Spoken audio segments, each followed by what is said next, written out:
In previous episodes, we talked about Scrum as a framework and about the role of the Scrum Master. We also discussed that the framework and the role of Scrum Master doesn't fix the teams, that it exposes problems early. Today, I want to zoom in another critical role in Scrum, the product owner. And I want to share my own reflections on what this role truly means in practice. I'm Greg Miścichowski, and this is the Uncover Leadership Podcast. For over 15 years, I've been leading teams, and my mission is simple: to share my experience so you can grow on your own leadership journey. Each episode, I'll bring you some practical tips, real-world insights, and lessons from my path to help guide yours. So listen in. Let's uncover leadership together. If the Scrum Master helps expose problems, then in my eyes, product owner's role is to define what truly matters. The product owner defines value. They should help the team understand what is important and why it matters. When the product owner role, the person that role is weak, the team's often gonna work incredibly hard. They might be super skilled, motivated, and committed, but they will end up working on the wrong things. They're gonna go different directions. That's why clarity is so important. But let's start with some common misconceptions. What the product owner should not be. And person that role is not just a backlog administrator. They own the backlog, but they don't have to do everything themselves. The product owner should not be a tech lead that's going to know how to define technical stories. I often use this analogy. Owning a parking lot doesn't mean you park every car. It means you ensure the lot is organized, accessible, and used properly.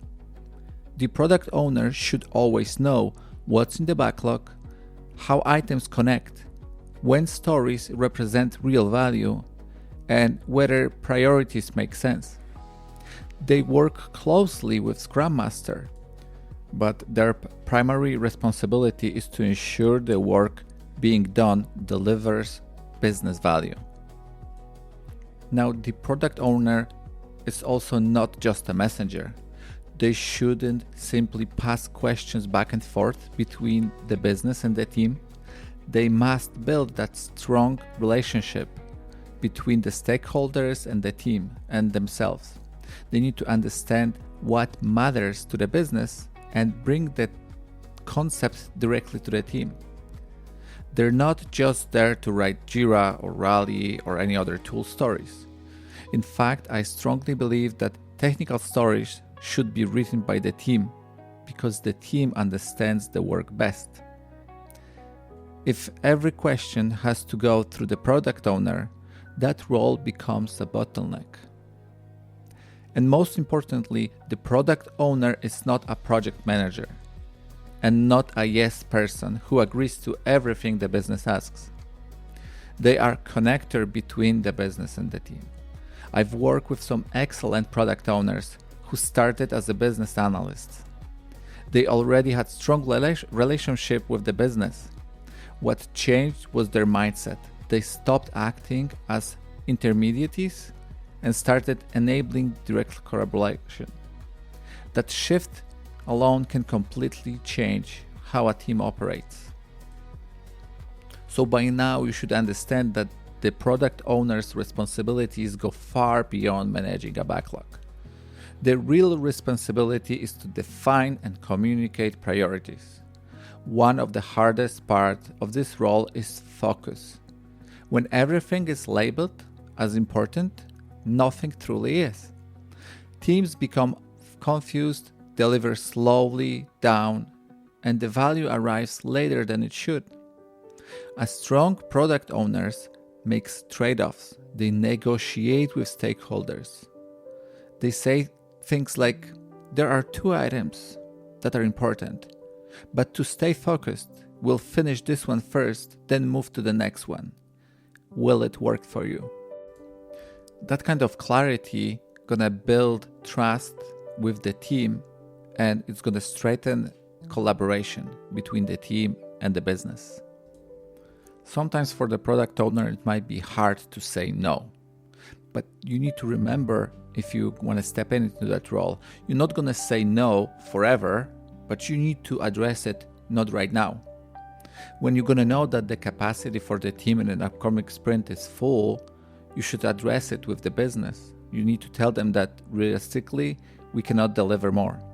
If this is true priority, you need to let us know what we can deprioritize and push it to the next one. That will protect the team, help keep the focus on the true goal, and also build that great relationship with all of the team members, because you're going to show them that you truly value their work and you want to protect them from overworking. And all of that leads directly to something I mentioned in the last episode, to the one goal. And I received a great comment asking, why one goal? In my mind, that one goal doesn't mean only one thing.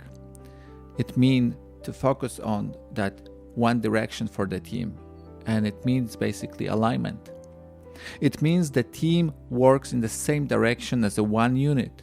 They should not chase multiple conflicting priorities. And that's why I strongly believe in one backlog per team. And at scale, I want to make sure that you have one visible backlog for the train if you're working in a safe framework. Everyone should see the priorities. The teams should be able to filter what applies to them, and the direction should be clear for everyone, if it's one team or multiple. A strong product owner doesn't throw work over the wall. They understand what the team is working on, and they work with the team, not against them or aside of them. They bring stakeholders into the demos to establish connections with the team and the stakeholders. They encourage early feedback. They stay present. And to do this well, product owners need authority and a very strong leadership mindset.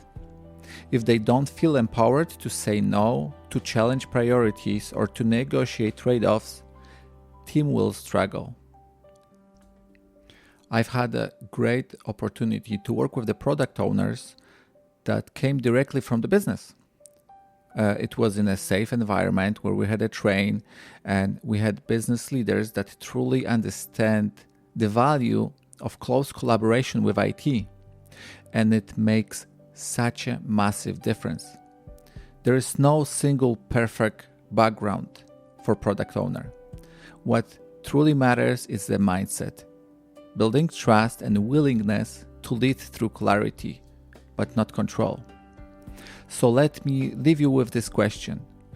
If you are working with a product owner, or you are one, ask yourself, are they making a backlog, or are they or you create focus, alignment, and value?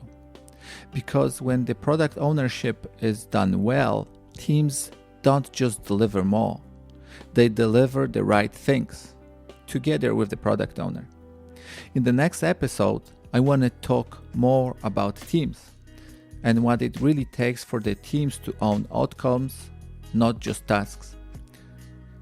Now, if you enjoy this episode or my previous episodes, please follow me on Spotify, Apple Podcasts, or wherever you listen.